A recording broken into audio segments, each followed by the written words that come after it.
Hello everyone, I'm Bruffy1322 and in this video I'll be going over the various discounts and bonuses that are now active in GTA Online as of Thursday the 11th of November 2021. All of these are going to be available for 1 week until Thursday the 18th of November.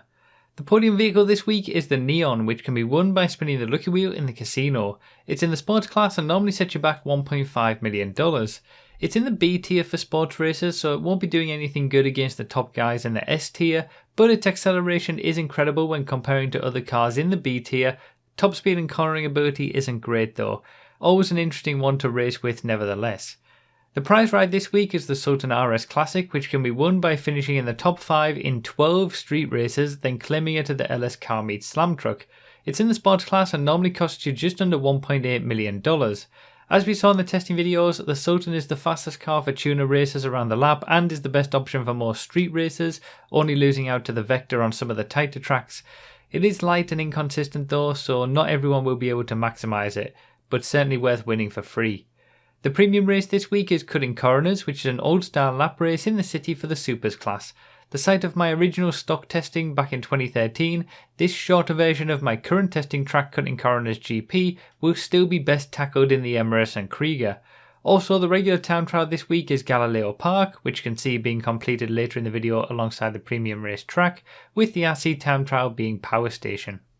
In terms of regular vehicle discounts, you'll get 35% off the Pariah, taking its price from just over $1.4 million to just over $900,000.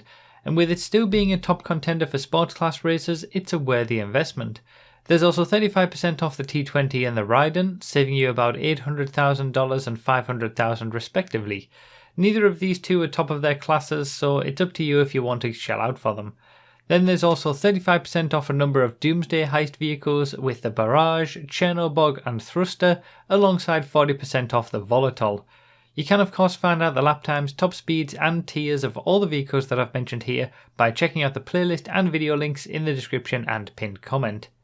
In terms of discounts specifically for Amazon Prime Gaming members who've linked their Rockstar Social Club accounts, you'll continue to get 70% off the Z-Type and Bezra, plus a free Sanctus, just like the last god knows how many weeks. I'd also like to thank Manscaped for sponsoring today's video. Offering the perfect tools for your family jewels, the Performance Package 4.0 from Manscaped contains the new Lawnmower 4.0 waterproof electric trimmer, the Weed Whacker nose and ear hair trimmer, Crop Preserver ball deodorant and more. It has everything that you need to keep yourself groomed from head to toe and is also a great Christmas gift. Use the link in the description to head to manscaped.com/Bruffy to get 20% off plus free international shipping. Other miscellaneous bonuses this week include triple money on Deluxo races, plus double money on Act 3 of the Doomsday heist, as well as special vehicle work. You can also benefit from a 50% speed boost on bunker research. Then there's also 40% off facilities and facility renovations, plus 50% off Mark II weapons. In terms of my deal of the week, it has to be the Pariah. It's still in the top S tier for sports class races, and although on bumpy city circuits the Italy GTO is the one to choose, elsewhere the Pariah can compete. It also still has the highest top speed of any regular car in the game in normal setups, and honestly it's just a really fun, challenging car to drive. And now it's time for the news and discussion segment of the video where I ramble on for a few minutes about something while you watch me complete this week's time trial and showcase the track for the premium race. So I guess we've got to chat about the definitive editions of the original trilogy. I've seen the footage, I haven't actually bought them myself. Obviously, I think it was the PlayStation version was leaked a little bit early, so people have kind of had the game even though it was meant to be released later today. And it's what I expected and what I've been saying and what we've been saying on the podcast all along. You know, it's the same game underneath with a shiny coat of paint on top. There's no physics changes, it doesn't handle like GTA 5 or anything like that. For sure, it's a remaster rather than a remake. It's not as big as that.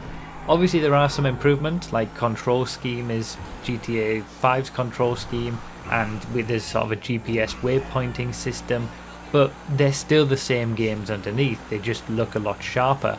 There is further evidence, I believe, which shows that they're actually just the further remastered versions of the 10th anniversary mobile ports, which were sort of widely panned due to introducing more bugs and glitches than were in the original games in the first place.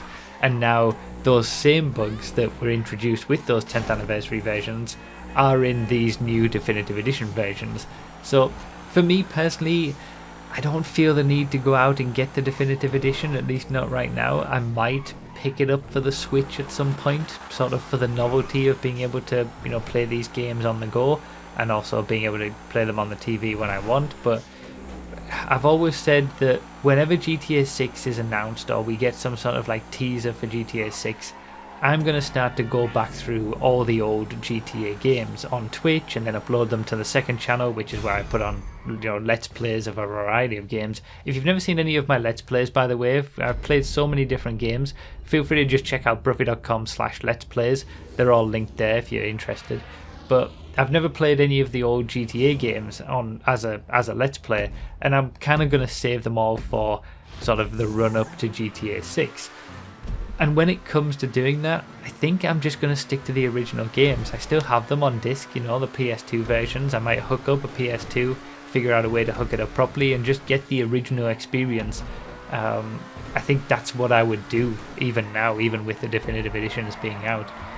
It's weird, you know. I've seen a few videos where San Andreas, because the draw distance is so good on these definitive editions, which are normally you would say would be a good thing, but there's a lack of the fog that you get around sort of on San Andreas, and it looks tiny.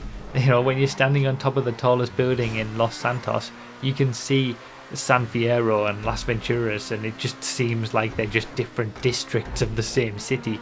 And I don't like pretty much any of the new character models for these definitive editions. They look really weird to me.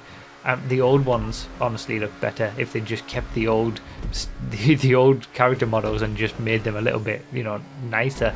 I would have been more happy with that, to be honest. These new sort of cartoony ones, I really don't like them. So, you know, they'll be fine for most people. That's the thing. These games, they're not bad. They're just, for those of us who are, you know, who know the ins and outs, and you're going to see plenty of videos come up, I'm sure, from the people who really delve into these games about all the different bugs and weird things that make them not so good. But for the majority of people, they're gonna be fine. You know, they're gonna play through these games. I'm sure Rockstar will make a lot of money off these re-releases. People are gonna enjoy going back to these games in a brand new sort of shiny coat of paint after probably years and years of not playing them. But these games are also nothing revolutionary, you know, and I'm not in a rush to get them. They're essentially just remastered versions of the original 10th anniversary remasters with all the bugs that those games introduced as well. And to be honest, the worst part about it all is how Rockstar and Take-Two decided to just take down a load of mods for the original games, as well as take down the original games themselves. There's no way to buy the original versions of GTA 3, Vice City and San Andreas anymore, anywhere, at least, you know, digitally. So I'm happy I've got my hard copies from 20 years ago for the PS2. But yeah, they took down the original games, and then they took down a load of mods that the community have spent years developing for those original games on PC to improve things when it comes to, you know, visuals and all sorts of things.